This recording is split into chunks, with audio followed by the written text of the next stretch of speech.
Selamat pagi yang terhormat dosen penguji uji kinerja PPG dalam jabatan kategori 1 tahun 2022 LPTK Universitas Muhammadiyah Sumatera Utara. Perkenalkan, nama saya Siska Surya Panggabean SPD dari SMK Bunda Mulia Jakarta. Dalam kesempatan kali ini, Kamis tanggal 6 Oktober 2022, saya akan melaksanakan praktek pembelajaran dengan materi perhitungan PPh wajib pajak badan pada mata pelajaran administrasi pajak kelas 11 akuntansi. Praktek pembelajaran ini untuk memenuhi ujian uji kinerja PPG dalam jabatan kategori 1 tahun 2022. Terima kasih.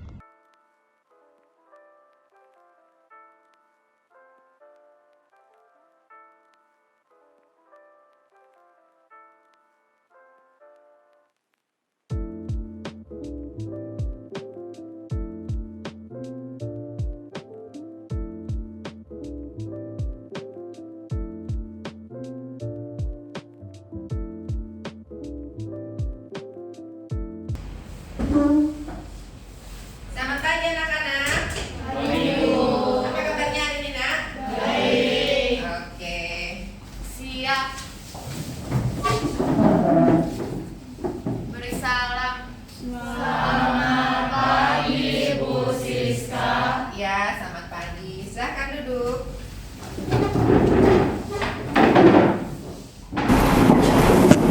Gimana kabar hari ini, Nak? Baik, luar biasa ya. Ibu lihat dari senyumnya masih semangat ya, Nak ya?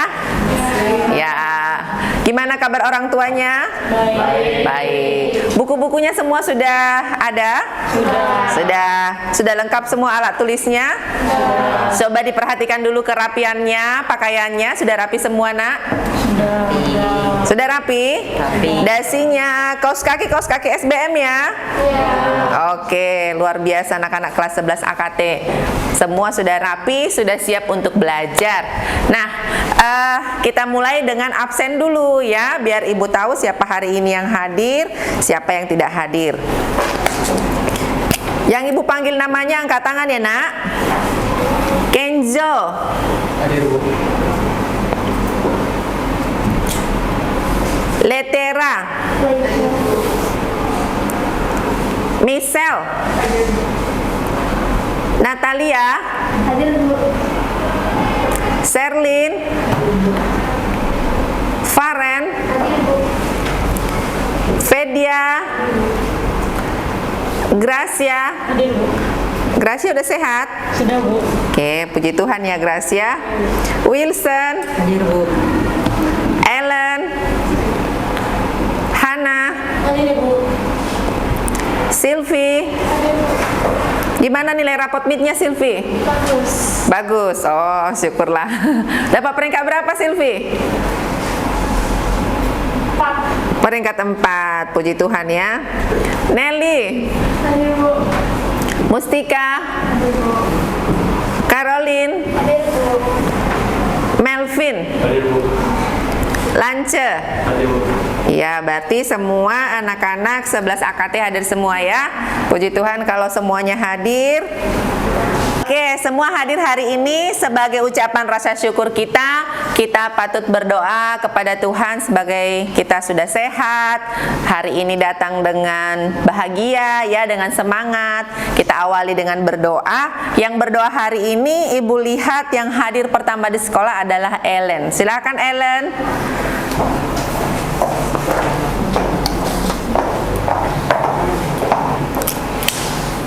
Teman-teman, mari kita berdoa.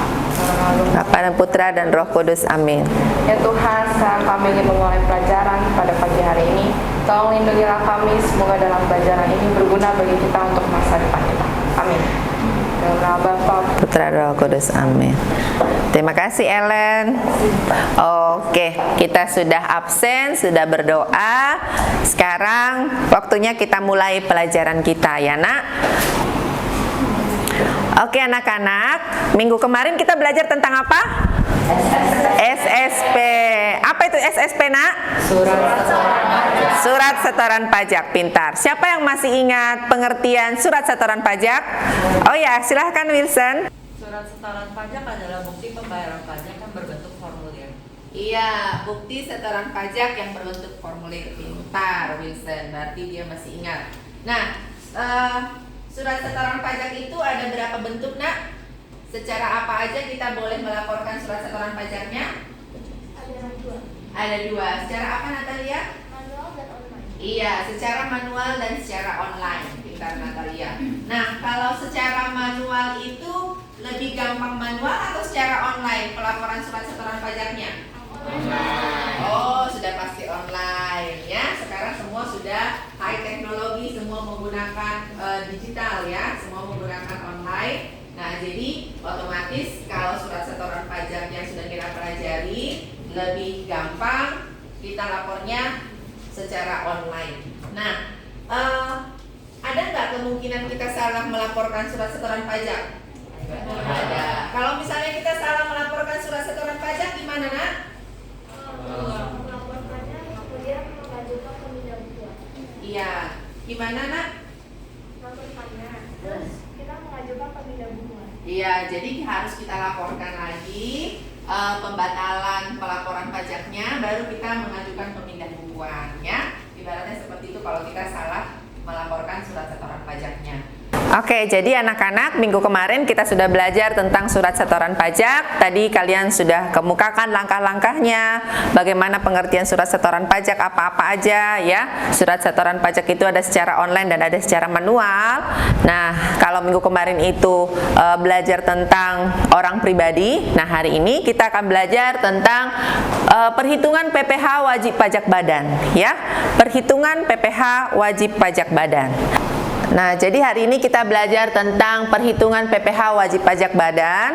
Sebelum kita masuk bagaimana cara perhitungan PPh wajib pajak badan ini, Ibu akan jelaskan dulu kompetensi dasar dan IPK-nya, indikator pencapaian kompetensi ya. Jadi ada kompetensi dasarnya, ada indikator pencapaian kompetensinya.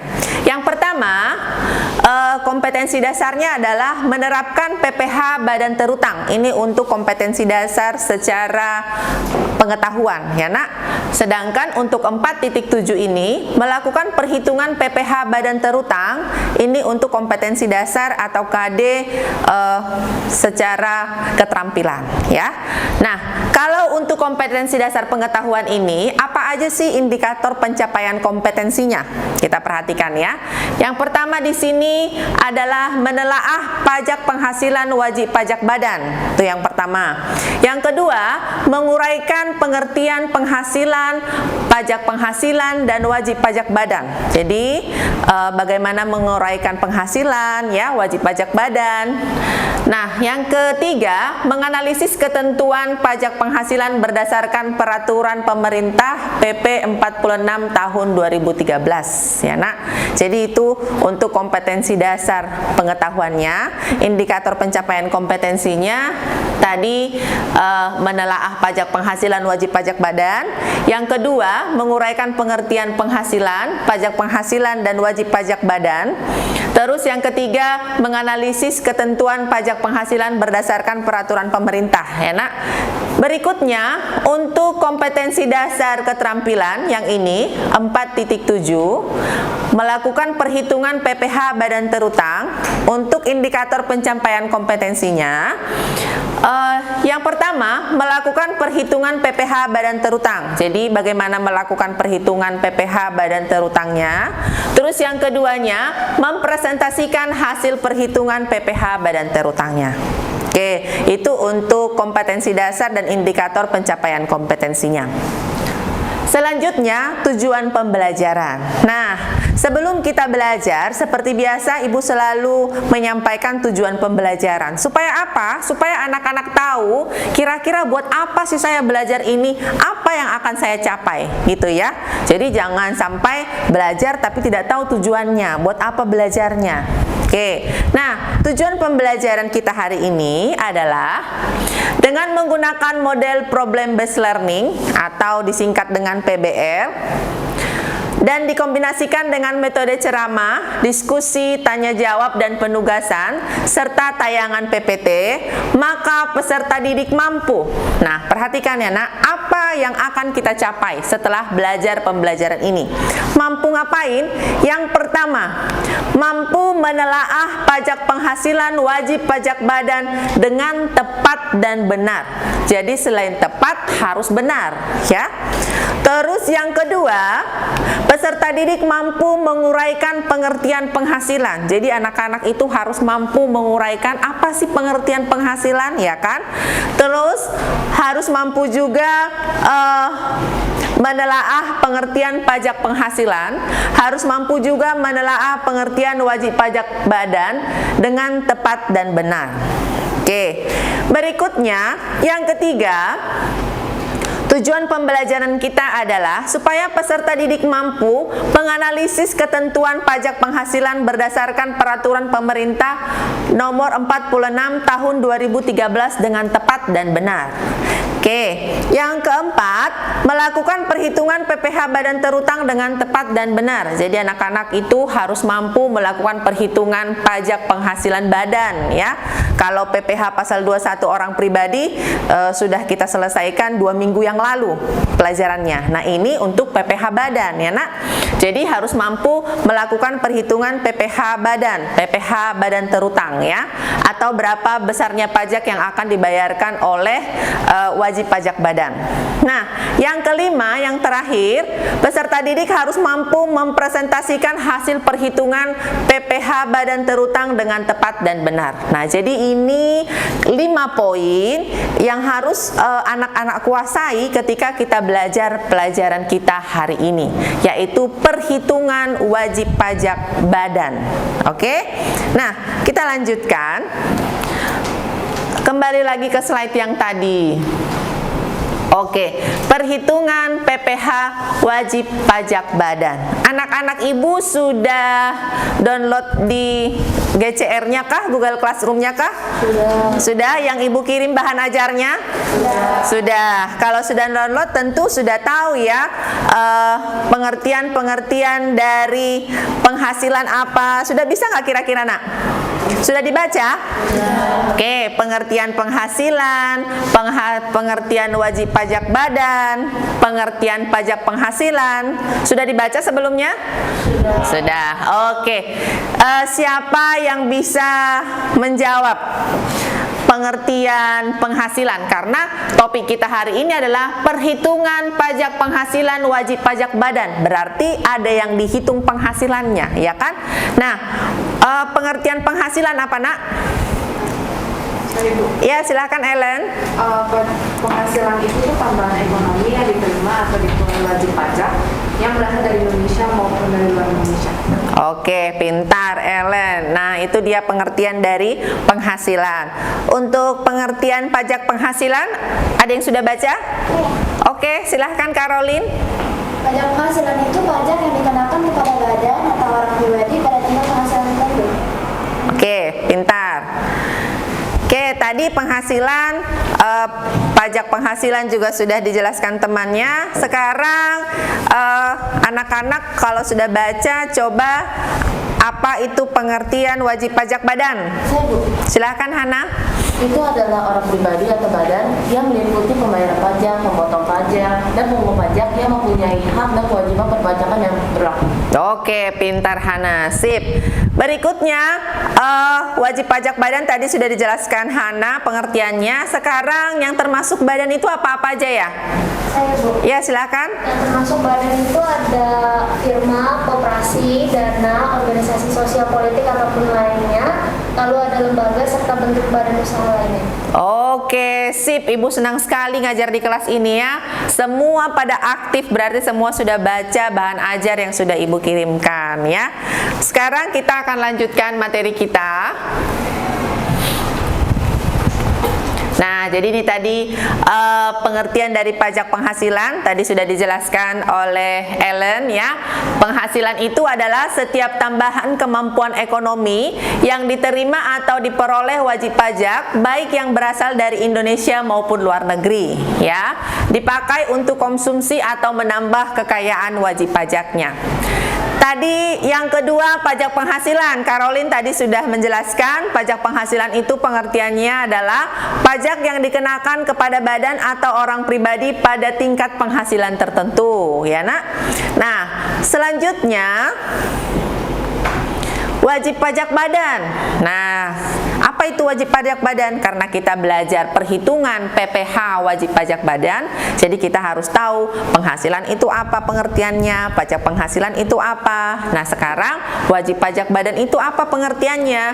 Wajib pajak badan adalah orang pribadi atau badan yang meliputi pembayaran pajak, pemotong pajak, dan pemungut pajak ya, sesuai ketentuan yang berlaku. Apa-apa aja yang termasuk badan? Yang termasuk badan itu ada firma, ada kongsi, ada koperasi ya nak. Nah, ada dana pensiun, ada perkumpulan, ada yayasan, ada organisasi. Nah, semua itu termasuk dalam kelompok badan. Oke ya? Ayo, siapa yang bisa? Jika seandainya dasar pengenaan pajaknya itu 3,8 miliar. Ya. Nah, seandainya DPP atau dasar pengenaan pajak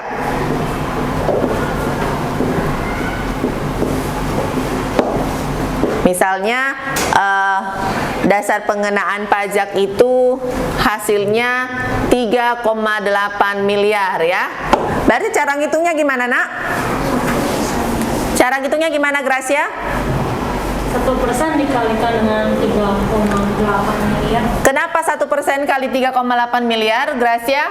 Karena tadi kan tidak melebihi dari 4,8 miliar. Iya, karena 3,8 miliar ini tidak melebihi atau lebih kecil dari 4,8 miliar ya. Karena dia tidak melebihi dari 4,8 miliar, maka kita kalikan dengan 1% dikali 3,8 miliar. Nah, inilah nanti pajak terutangnya atau pajak yang akan dibayarkan. Itu rumus singkatnya, paham ya? Oke, kita lanjutkan.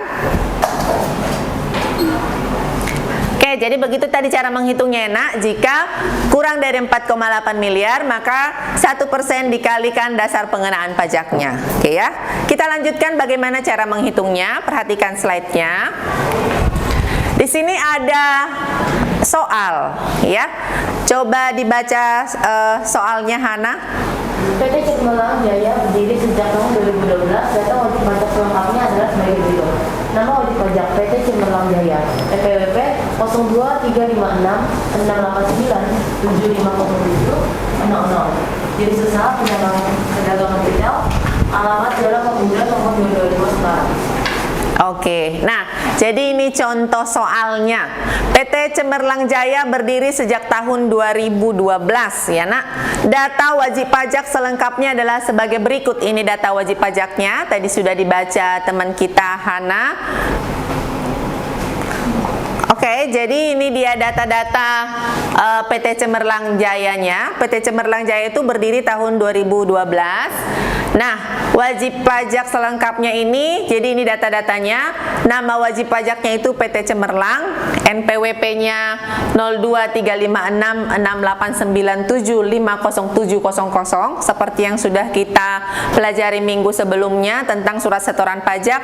Kalau NPWP itu sangat penting ya. Berikutnya, jenis usahanya ini perdagangan retail, alamatnya Jalan Pemuda nomor 225 Semarang. Kira-kira perdagangan retail ini apa artinya nak? Siapa yang tahu? Saya Bu. Silakan Hana.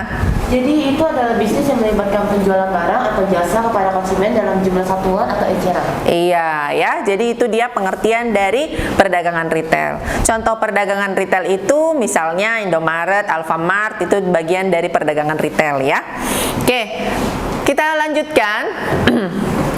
berdasarkan pembukuan tahun 2016 memiliki data sebagai berikut. Jadi ini dia data-datanya, data laporan dari pembukuan tahun 2016 oleh PT Cemerlang, ya. Peredaran brutonya 3.750.000.000, harga pokok penjualannya 2.660.000.000. Berikutnya data-datanya ada sebagai berikut. Gaji dan bonus bagian pemasaran 385 juta, gaji bagian administrasi dan umum 135 juta. Perjalanan dinasnya ini sebesar 38.500.000, pemeliharaan kendaraan bermotor sebesar 39.500.000, bahan bakar kendaraan bermotor sebesar 17.500.000, premi asuransi kendaraan bermotor sebesar 6.500.000, penyusutan kendaraan bermotor sebesar 90 juta, amortisasi sebesar 6.500.000, keamanan dan kebersihan 3.500.000, sewa kantor untuk 1 tahun sebesar 3.500.000, alat tulis kantor, sewa kantor 1 tahun 30 juta ya nak, alat tulis kantornya 22 juta, biaya materainya 550.000, biaya umum lainnya 17.500.000, menyumbang untuk pendidikan 30 juta, beban pajak penghasilan sebesar 33.350.000. Nah, keterangan selanjutnya coba dibaca dulu, Lens. Selanjutnya tentang laporan keuangan adalah sebagai berikut. Peredaran bruto bulan Desember 2016 efek 415 juta. Anda diminta membuat laporan laba rugi PT Cemerlang tahun fiskal 2016. Iya, nah keterangannya itu peredaran bruto bulan Desembernya sebesar 415 juta, diminta membuat laporan laba rugi PT Cemerlang tahun 2016-nya. Ya nak, coba diperhatikan. Jadi cara mengerjakannya, kita buat laporan laba ruginya. Peredaran usahanya tadi 3,7 miliar dikurangi dengan harga pokok penjualannya, ya nak. Jadi peredaran usaha dikurangi harga pokok penjualan, itu hasilnya laba bruto usaha. Itu diperoleh dari mana harga pokok penjualan? Ini kita sudah sering belajar ya. Harga pokok penjualan ini diperoleh dari persediaan awal ditambah pembelian. Ini yang disebut dengan barang tersedia untuk dijual. Terus dikurangi dengan persediaan akhirnya. Nah, maka peredaran usaha dikurangi harga pokok penjualannya, hasilnya sebesar 1,9 miliar ya, 1.090 juta hasilnya. Oke, berikutnya biaya usaha. Ini tadi kita masukkan semua biaya-biaya yang ada di soal ya, kita masukkan. Total beban operasionalnya sebesar 821.350.000. Jadi kalau kita kembali ke slide-nya, maka laba brutonya ini yang 1.090 juta dikurangi dengan total beban-bebannya, maka total laba usahanya diperoleh sebesar 268.450.000. Jadi kita kurangi dulu laba brutonya dikurangi dengan semua total bebannya. Semua total bebannya ini tadi sudah ada di datanya ya. Nah, berikut untuk perhitungan pajak penghasilannya. Nah, jadi ditanya hitunglah pajak penghasilan wajib pajak badannya. Maka cara menghitungnya tadi, karena peredaran brutonya itu sebesar berapa peredaran brutonya nak? Ini peredaran usahanya berapa? Atau peredaran brutonya? Iya, 3.750 juta. Tadi ketentuannya kalau peredaran brutonya atau dasar pengenaan pajaknya masih di bawah 4,8 miliar, maka kita kalikan berapa persen? 1%. Pintar ya. Nah, oleh karena itu di sini maka kita kalikan dengan 1%, ya, sesuai dengan peraturan pemerintah nomor 46 tahun 2013. Jika dasar pengenaan pajaknya itu atau peredaran brutonya kurang dari 4,8 miliar, maka kita kalikan dengan 1%. Jadi kita kalikan 1% dikurangi dengan yang sudah dibayar. Yang sudah dibayar ini yaitu beban pajak tahun sebelumnya, ya. Oke, jadi tadi dasar pengenaan pajaknya apabila peredaran brutonya kurang dari 4,8 miliar, maka dikalikan dengan 1%. Karena dasar pengenaan pajak di sini atau penghasilan brutonya sebesar 3,7 miliar di bawah 4,8 miliar, maka kita kalikan dengan 1%, ya. Dikurangi yang sudah dibayar. Yang sudah dibayar ini adalah pajak penghasilan tahun sebelumnya. Nah, atau dikurangi dengan beban pajak penghasilan sebesar ini. 33.350.000. Ini dia. Maka hasil yang diperoleh itu adalah sebesar 4.150.000 atau sama dengan 1% dikali peredaran bruto tahun 2016. Tadi peredaran bruto tahun 2016-nya adalah sebesar 415 juta. Oke, jadi sama saja ya.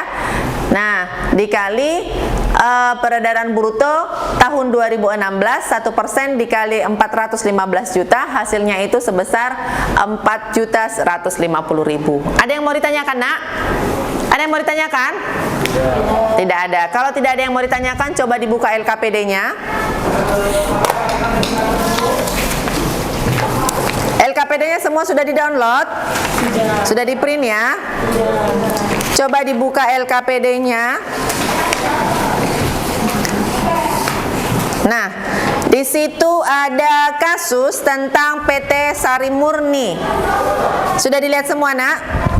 Nah, PT Sari Murninya ada keterangannya di situ, peredaran brutonya berapa dan peredaran bulan Desembernya berapa. Nah, sebelum anak-anak mengerjakan, Ibu bagi dulu kalian ke dalam kelompok ya.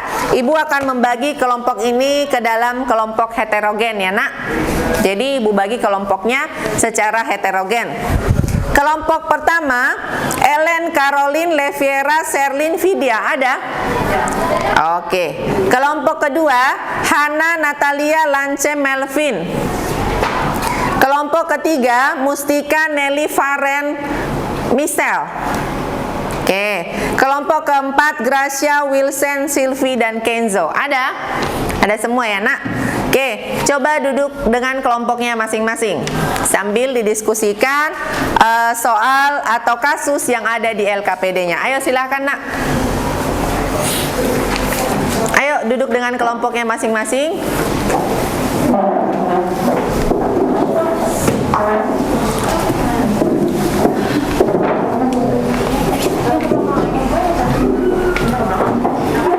Silahkan dengan kelompoknya masing-masing duduk tadi yang sudah Ibu panggil namanya.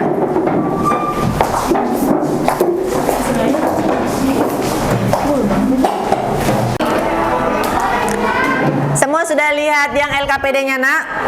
Tentang PT Sari Murni ya. Jadi coba dianalisis dan didiskusikan. Nanti boleh dicari dari bahan ajarnya atau dari internet ya. Boleh menggunakan WiFi sekolah terhubung dengan internetnya masing-masing.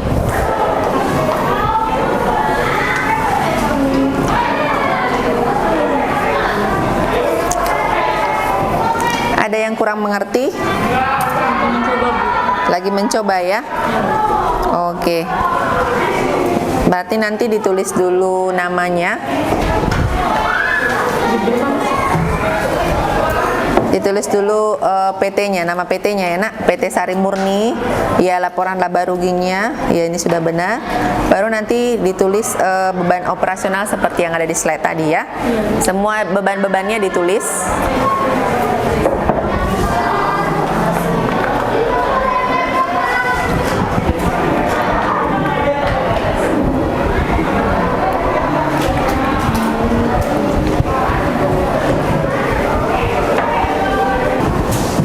Ada yang mau ditanyakan, Nak? Ini beban operasional ditulis semua ya, Bu? Iya, semua beban-beban operasionalnya nanti ditulis. Terus dilihat juga tadi ketentuannya itu kalau kurang dari 4,8 miliar berarti dikali berapa persen? 1%. Iya, dikali 1%. Jadi nanti dihitung juga, dituliskan namanya PT Sari Murni, semua lengkap ya. Baru ditulis datanya, baru kita hitung ke berapa dasar pengenaan pajaknya. Oh ya, Oke, ada yang mau ditanyakan? Nggak ada. Nanti semua ini dirinci satu-satu ya. Misalnya dari perjalanan dinasnya berapa, terus pemeliharaan kendaraannya ya nak. Semua sampai ke bawah. Oke, ya. Gimana Hana?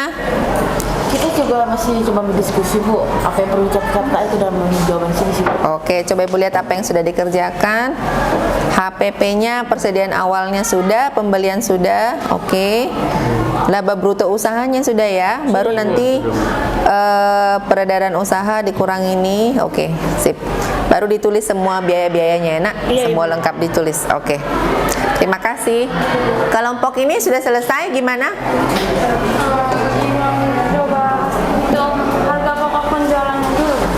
Menghitung harga pokok penjualannya. Oke, harga pokok penjualan diperoleh dari mana ya? Ada dari pembelian, terus persediaan awal, persediaan akhir sama tersedia dijual ya kalau. Iya, benar. Oke, dihitung dulu ya. Iya, Bu. Oke, silahkan.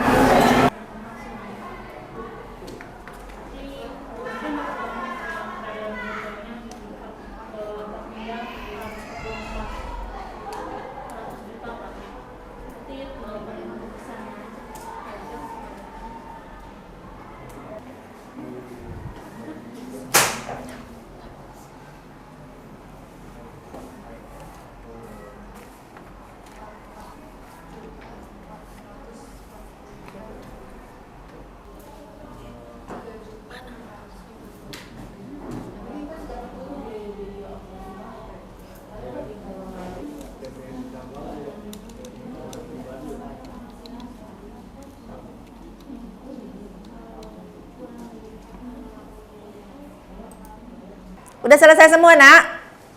Sudah, kita mulai presentasinya ya. Dimulai dari kelompok pertama. Silakan maju kelompok pertama.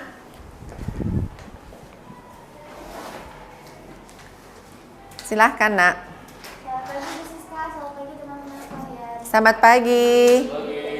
Saya mewakili dari kelompok 1. Hasil diskusi dari kelompok kami adalah kami menggunakan perhitungan pajak penghasilan peraturan pemerintah 46 tahun 2013. Karena peredaran mutunya kurang dari 4,8 miliar, maka pajaknya 1% dikali 4 miliar 445 juta 400 ribu. Jadi 45 juta 444 ribu.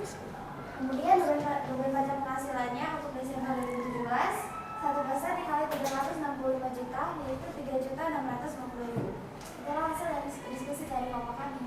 Oke, terima kasih Caroline. Boleh Bu minta LKPD-nya? Ya, silahkan kelompok kedua. Selamat pagi Bu Siska dan teman-teman. Selamat pagi. Saya perwakilan dari kelompok 2 dan pada kesempatan kali ini saya akan menjabarkan hasil diskusi kelompok kami. Jadi, untuk perhitungan pajak penghasilan yang kita gunakan adalah PP nomor 46 tahun 2013 karena nominalnya kurang dari 4,8 miliar. Sehingga perhitungannya adalah 1% dikali 4 miliar 444 juta 400 ribu. Sehingga didapatkan 44 juta 440 ribu. Lalu untuk beban pajak penghasilan untuk bulan Desember 2017 adalah 1% dikali 365 juta sehingga akan kita dapatkan 3 juta 650. Sekian presentasi dari kelompok kami. Terima kasih. Oke, berikan tepuk tangan kelompok 2. Sini. Berikutnya kelompok ketiga. Berikan tepuk tangan dong. Ya. Selamat pagi Bu Siska dan teman-teman. Selamat pagi. Saya perwakilan dari kelompok 3 ingin mempresentasikan hasil diskusi kelompok kami. Jadi perhitungan pajak penghasilan menurut PP 46 tahun 2013 karena kurang dari 4,8 miliar. Jadi pajaknya itu 1% dikali 4 444.400.000 menjadi 44.440.000. Beban pajak penghasilan Desember 2017 1% dikali 365 juta jadi 3,650. Oke, terima kasih Ferenly. Kasih tepuk tangan untuk Ferenly. Nah, ini dia hasil pengerjaan dari kelompok mereka. Berikutnya kelompok yang terakhir. Silakan. Siapa kelompok terakhir perwakilannya? Oh, Wilson. Silakan Wilson. Selamat pagi Bu Siska dan teman-teman. Selamat pagi. Saya perwakilan dari kelompok 5 akan menyampaikan hasil diskusi kami. Jadi perhitungan pajak penghasilan penggunaan dari PT Sari Murni adalah 1% dikali 3.422.650.000. Hasilnya adalah 34.226.500. Sekian dari saya, terima kasih. Oke, berikan tepuk tangan. Nah, itu dia tadi hasil diskusi dari kelompok pertama, kedua, ketiga, dan keempat. Ada yang tahu nggak kelompok yang ada kesalahannya? Kelompok berapa kira-kira? Kelompok terakhir. Ya, kelompok terakhirnya mungkin kurang teliti ya. Kelompok terakhir di sini buatnya 1% dikali 3,4 miliar. Itu dari mana kira-kira, Nak? Coba Ibu lihat dulu. Hitungnya dari mana? Dari mana ya nih kira-kira hitungnya? Oh, mereka hitungnya dari laba bruto usaha ya. Sementara kita harus hitung 1%-nya dari mana? Dari dasar pengenaan pajaknya atau dari peredaran brutonya ya. Coba kita buat kesimpulan dulu dari pelajaran kita. Siapa yang bisa? Oke, coba Hana. Kesimpulan pelajaran kita hari ini tentang apa, Hana? Kita ada belajar 3 hal, yaitu Ya. pengertian penghasilan, di mana penghasilan sendiri itu kan artinya itu setiap tambahan kemanfaatan ekonomi yang diterima atau diperoleh oleh wajib pajak. Habis itu yang kedua tadi kita juga ada belajar pajak penghasilan yang memiliki arti pajak yang dikenakan kepada badan atau orang pajak pribadi pada tingkat penghasilan tertentu. Lalu yang ketiga kita juga ada belajar wajib pajak badan, yaitu orang pribadi atau badan mengikuti pembayaran pajak, pemotongan pajak, dan pengumum pajak yang mempunyai hak dan kewajiban pajak yang berlaku. Contohnya itu ya seperti firma, kongsi, koperasi, dana pensiun. Oke, ada yang bisa buat kesimpulan berikutnya lagi? Saya, Bu. Ya, silahkan Natalia. Kesimpulan dari penghitungan pajak penghasilan adalah jika peredaran bruto dari suatu perusahaan tidak melebihi 4,8 miliar, tarif pajak yang dikenakan sebesar 1%. Oke, kasih tepuk tangannya buat Hana dan buat Natalia. Nah, jadi kesimpulan pelajaran kita hari ini, jika peredaran bruto pajak wajib pajak badannya itu tidak melebihi dari 4,8 miliar, maka PPh terutangnya itu dikalikan dengan 1% ya, Nak. Nah, tapi menghitungnya itu harus tetap teliti ya. Jadi tadi juga kita sudah belajar pengertian penghasilan itu apa, wajib pajak penghasilan itu apa, pajak penghasilan itu sudah kita jelaskan semuanya. Oke, jadi kesimpulannya jika peredaran brutonya kurang dari 4,8 miliar, maka untuk menghitung pajak penghasilan wajib pajak badannya, maka dikalikan 1%. Nah, wajib penghasilan badan itu tadi apa-apa aja, ada firma, ada kongsi, ada koperasi, ada CV, ada yayasan, dan lain sebagainya. Itu dia kesimpulan pelajaran kita hari ini. Semoga bermanfaat. Untuk sebagai bahan evaluasinya, coba kalian ambil HP-nya. Kita akan evaluasi menggunakan aplikasi Kahoot ya. Ini kodenya ya, 4519410. Nah, yang sudah bergabung sudah ada Sherlyn, Gracia, Lance, dan semuanya. Yang terakhir. Nah, ini dia yang terakhir. Menghitung laba bruto usaha diperoleh dari, ayo. Sudah 15 orang yang menjawab. Ya. Nah, kita lihat podiumnya. Peringkat ketiga Gracia, yeay. Peringkat kedua Cipi. Yang ketiga siapa kira-kira? Wilson, yeay. Oke. Jadi Yang peringkat pertama tadi Wilson, kedua Cipi, yang ketiga Gracia. Kasih sekali lagi dong tepuk tangannya. Nah, tetap semangat ya bagi yang masih, sebenarnya sudah banyak yang benar, cuma ini masalah kecepatan dan ketepatan ya. Jadi selain cepat, tepat, dan benar itu tadi. Oke anak-anak yang baik, terima kasih buat pelajarannya hari ini. Kita sudah melewati evaluasi, kita sudah belajar, sudah buat kesimpulan ya nak. Minggu depan jangan lupa dilihat kembali Google Classroom-nya ya nak. Ibu akan mengirimkan bahan ajarnya untuk minggu depan, yaitu mengenai data-data terkait pajak penghasilan wajib pajak badan. Jadi hari ini kita sudah menghitung bagaimana PPh wajib pajak badannya. Ya, untuk minggu depan kita akan belajar tentang data-data terkait pajak penghasilan wajib pajak badannya. Untuk sebagai rasa ucapan syukur kita kepada Tuhan, pembelajaran kita hari ini sudah selesai. Kita tutup dengan berdoa, silakan nak. Ayo. Baiklah teman-teman semua, kita berdoa dalam nama Bapa dan Roh ya Bapak. Amin. Oke, siapkan. Siap. Beri salam. Terima kasih Bu Siska. Iya, terima kasih. Tetap semangat belajarnya. Thank you ya.